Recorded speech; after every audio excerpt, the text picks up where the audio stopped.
Hi friends, ಎಲ್ಲರಿಗೂ ಸುಸ್ವಾಗತ. ಇವತ್ತು ನಾನು ಹೀರೆಕಾಯಿ ಮತ್ತು ತೊಗರಿಬೇಳೆ ಯೂಸ್ ಮಾಡಿಕೊಂಡು ದಾಲ್ ಮಾಡ್ತಾಯಿದ್ದೀನಿ. ಬನ್ನಿ ಆ ರೆಸಿಪಿ ಹೇಗಿದೆ ಅಂತೇಳಿ ನೋಡೋಣ. ನಾನಿಲ್ಲಿ ಹೀರೆಕಾಯಿ ದಾಲ್ ಮಾಡೋದಕ್ಕೆ 2 ಹೀರೆಕಾಯಿನ ತೊಗೊಂಡಿದ್ದೀನಿ. ಇದ್ರದ್ದು ಸೈಡ್ದೆಲ್ಲ ತೆಗೆದುಕೊಂಡು ನಂತರ ಇದ್ರ ಸಿಪ್ಪೆ ಎಲ್ಲ ತಕ್ಕೋಬೇಕು.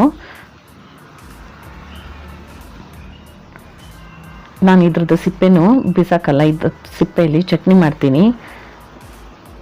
ಚಟ್ನಿ ತುಂಬಾ ಚೆನ್ನಾಗಿರುತ್ತೆ. ಬನ್ನಿ ಇದ್ರದ್ದು ಸಿಪ್ಪೆ ಎಲ್ಲ ಮೊದಲು ತೆಗೆದು ಇದನ್ನು ಚೆನ್ನಾಗಿ ವಾಶ್ ಮಾಡ್ಕೋಬೇಕು. ಈ ಥರ ನೀವು ದಾಲ್ ಮಾಡಿಕೊಟ್ರೆ ಮಕ್ಳಿಗೂ ಇಷ್ಟ ಆಗುತ್ತೆ. ಖಾರನೂ ಇರಲ್ಲ, ತುಂಬ ಟೇಸ್ಟಿಯಾಗಿ ಬರುತ್ತೆ ದಾಲ್. ನೀವು ಒಂದ್ಸಲ ಟ್ರೈ ಮಾಡಿ ಇದೇ ರೀತಿ. ನಾನೀಗ ಎಲ್ಲ ಹೀರೆಕಾಯಿ ಸಿಪ್ಪೆ ತೆಗೆದು 1-2 ಸಲ ವಾಶ್ ಮಾಡ್ಕೊಂಡಿದ್ದೀನಿ. ನಂತರ ಇದನ್ನು ಸಣ್ಣ ಸಣ್ಣದಾಗಿ ಕಟ್ ಮಾಡ್ಕೊಳ್ಳೋಣ. ಈಗ ಕಟ್ ಮಾಡಿರೋ ಅಂಥ ಹೀರೆಕಾಯಿನ ಒಂದು ಪ್ಲೇಟ್ಗೆ ಹಾಕ್ಕೊಳ್ಳಿ. ನಂತರ ಇದಕ್ಕೆ 1-2 ಟೊಮೊಟೊ ಮತ್ತು ಸ್ವಲ್ಪ ಹಸಿಮೆಣಸಿನ್ಕಾಯಿ ಹಾಕ್ಕೋಬೇಕು. ನಾನಿಲ್ಲಿ ಒಂದು 5ರಿಂದ 6 ಹಸಿಮೆಣಸಿನ್ಕಾಯಿ ತೊಗೊಂಡಿದ್ದೀನಿ, ಹಾಗೆ 1 ಟೊಮೊಟೊ ತೊಗೊಂಡಿದ್ದೀನಿ. ಇದನ್ನೆಲ್ಲ ಕಟ್ ಮಾಡ್ಕೊಳ್ಳೋಣ. ನಾನಿಲ್ಲಿ ಹಸಿಮೆಣಸಿನ್ಕಾಯಿನ ಸಣ್ಣದಾಗಿ ಕಟ್ ಮಾಡ್ತಾ ಇಲ್ಲ, 2 ಪೀಸ್ ಮಾಡ್ಕೊಳ್ತಾ ಇದ್ದೀನಿ. ಹಾಗೆ ಟೊಮೊಟೊನು ಕಟ್ ಮಾಡ್ಕೊಳ್ಳಿ. ಟೊಮೊಟೊನೂ ಅಷ್ಟೇ ಮೀಡಿಯಮ್ ಸೈಜಲ್ಲಿ ಕಟ್ ಮಾಡಿಕೊಂಡ್ರೆ ಸಾಕು.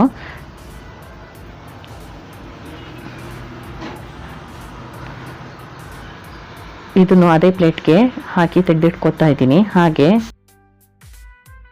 ಒಂದು ಅರ್ಧ ಕಪ್ನಷ್ಟು ತೊಗರಿಬೇಳೆಯನ್ನು ತೊಳೆದು ಒಂದು ಅರ್ಧ ಗಂಟೆ ನೆನೆಸಿಟ್ಟಿದ್ದೆ, ಅದನ್ನು ಕುಕ್ಕರ್ಗೆ ಹಾಕ್ಕೊಳ್ಳೋಣ. ಹಾಗೆ ಕಟ್ ಮಾಡಿರೋಂಥ ಹೀರೆಕಾಯಿ, ಟೊಮೊಟೊ, ಹಸಿಮೆಣಸಿನ್ಕಾಯಿ ಹಾಕ್ಕೊಳ್ಳಿ. ನಂತರ ಇದಕ್ಕೆ ಸ್ವಲ್ಪ ಅರಿಶಿನ ಹಾಕ್ಕೋಬೇಕು, ಒಂದು ಅರ್ಧ ಟೀ ಸ್ಪೂನ್ ಅರಿಶಿನ. ಹಾಗೆ ಸ್ವಲ್ಪ ಎಣ್ಣೆ ಹಾಕ್ಕೊಳ್ಳಿ, ಬೇಳೆ ಎಲ್ಲ ಚೆನ್ನಾಗಿ ಬೇಯುತ್ತೆ. ನಂತರ ಇದಕ್ಕೆ ಒಂದು ಕಪ್ನಷ್ಟು ನೀರು ಹಾಕ್ಕೊಂಡು ಒಂದು 3ರಿಂದ 4 ವಿಷಿಲ್ ಮಾಡಿಸಿ. ಬೇಳೆ ಚೆನ್ನಾಗಿ ಅಷ್ಟೊತ್ತಿಗೆ ಬೆಂದು ಬಿಡುತ್ತೆ. ನಾನು ಮೊದಲೇ ನೆನೆಸಿಟ್ಟಿರೋದ್ರಿಂದ 3ರಿಂದ 4 ವಿಷಿಲ್ ಮಾಡಿಸ್ಕೊಂಡ್ರೆ ಸಾಕು. ಈಗ ಬೆಂದಿರೋ ಅಂಥ ಹೀರೆಕಾಯಿ ಮತ್ತು ತೊಗರಿಬೇಳೆನ ಚೆನ್ನಾಗಿ ಮಿಕ್ಸ್ ಮಾಡ್ಕೊಳ್ಳಿ. ಈಗ ಒಂದು ಬಾಣಲೆ ಬಿಸಿಗಿಟ್ಟು ಅದಕ್ಕೆ 2 ಟೇಬಲ್ ಸ್ಪೂನಷ್ಟು ಎಣ್ಣೆ ಹಾಕ್ಕೊಂಡಿದ್ದೀನಿ. ನಾನಿಲ್ಲಿ ತೆಂಗಿನೆಣ್ಣೆ ಯೂಸ್ ಮಾಡ್ತಾ ಇದ್ದೀನಿ.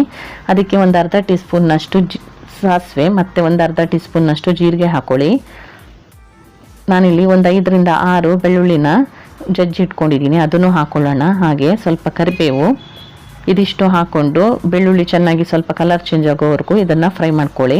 ನಂತರ ಇದಕ್ಕೆ ಒಂದು ಅರ್ಧ ಟೀ ಸ್ಪೂನ್ನಷ್ಟು ಚಿಲ್ಲಿ ಪೌಡ್ರ್ ಹಾಕ್ಕೊಳ್ತಾ ಇದ್ದೀನಿ.